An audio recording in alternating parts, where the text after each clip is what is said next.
recording paused apparently. I don't know why. So we were starting chapter number 11.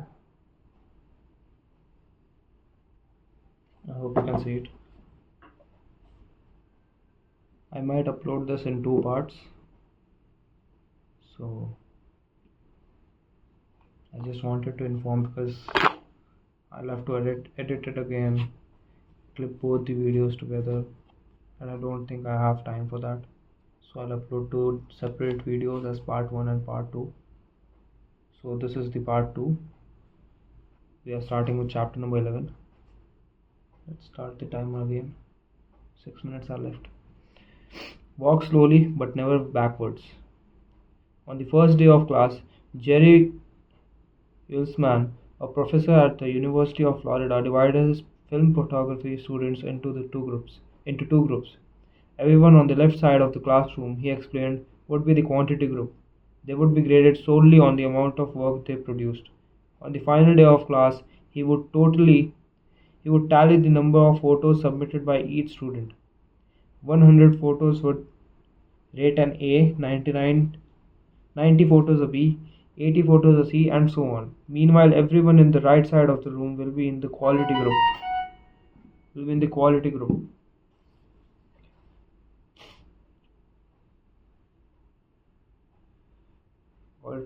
They would be graded only on the excellence of their work. They would need to produce 1 photo during the semester, but to get an A, it had to be a very nearly perfect image. It had to be a nearly perfect image. In the end of the term, he was surprised to find that all the best photos were produced by the quantity group. During the semester, these students were busy taking photos, experimenting with composition, lighting, testing out various methods in the dark room, and learning from their mistakes. In the process of creating hundreds of photos, they honed their skills. Meanwhile, the quality group sat around speculating about perfection. In the end, they had little to show for their efforts, other than unverified theories and 1 mediocre photo. In the end, they had little to show for their efforts, other than unverified theories and 1 mediocre photo.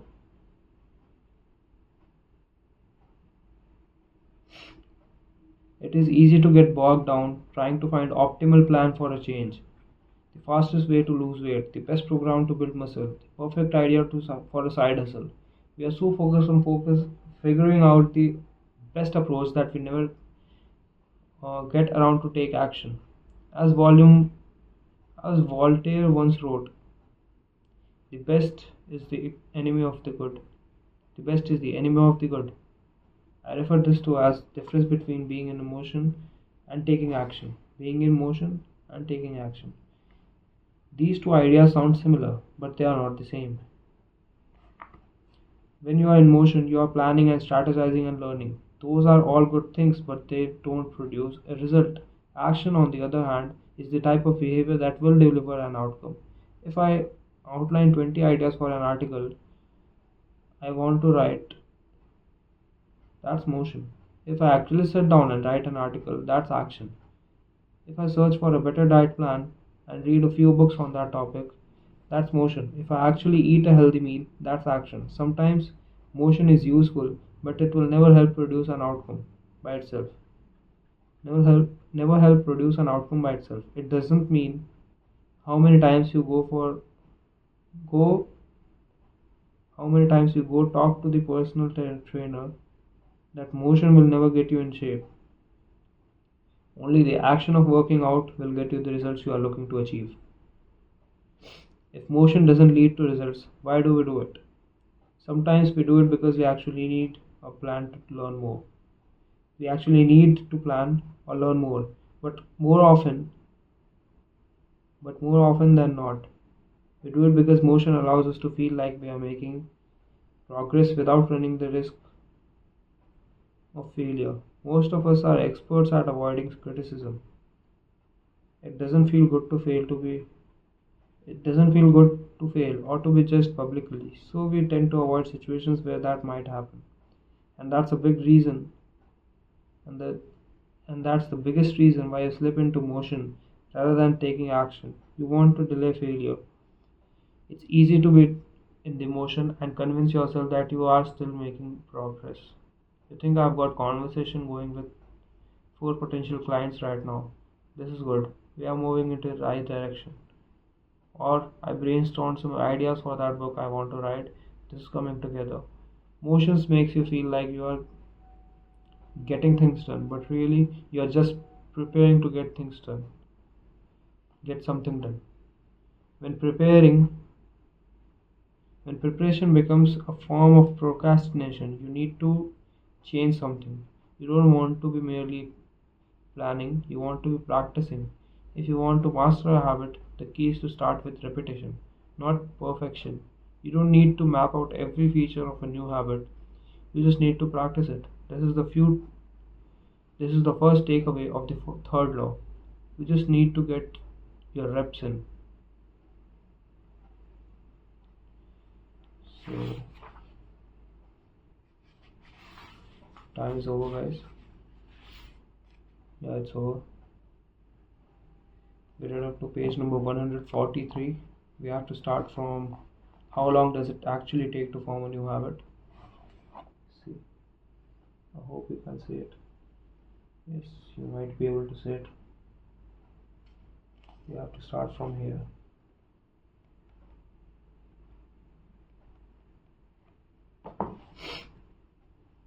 So what we read today was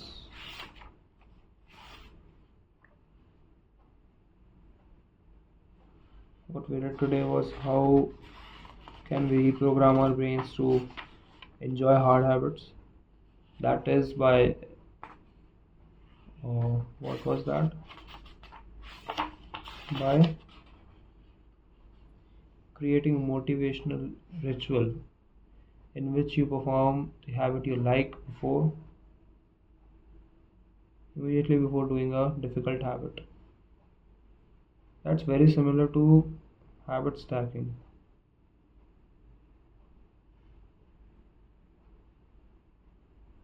Or temptation bundling. These two things are very similar. Two, three things are. So I feel like some of these uh, ideas are very repetitive. I feel like that. It might be different. If you have any other perspectives, please comment down. I'll look at them. But I basically feel like some of these ideas are very repetitive. Like if you take a example of temptation bundling, it's to pair an action you want to do with an action you need to do. So that need to do habit might not be difficult, right? No, it's difficult. That's why you need to pair it, right? Yeah. And this creating a motivational ritual where you perform a ritual. So it can be a something you don't want to do. You just do it. Like listening music, you might not be very much attracted to it, but you still perform it before doing something that is difficult. So ritual has to be easy to start your work or to get you into the mood of doing the difficult habit, if you know what I mean. So that's what we did. We did that. Read the chapter summary and we started the next chapter. Here we learned about the importance of trying rather than planning. We don't need to aim for perfection, we just need to start and perform action rather than just planning, because it helps us execute those plans and refine them on our own while performing it and being better day by day and getting results also, rather than just planning it beforehand and redefining it every time without performing it. That wouldn't get you any results. It would only lead to you procrastinating the outcome you won't get any results out of that. So you need to perform those plans. You need to make a basic plan, perform it, keep refining it until you get your output. That's it. We read up to page number 143. We'll start tomorrow. Where is my bookmark? Yeah, it's here. We'll start tomorrow from this page. That's it for today's read, guys. I hope you liked today's video. If you have any suggestions, please comment down. I'll try to look at them and reply. And until then, go find your purpose. It's very important.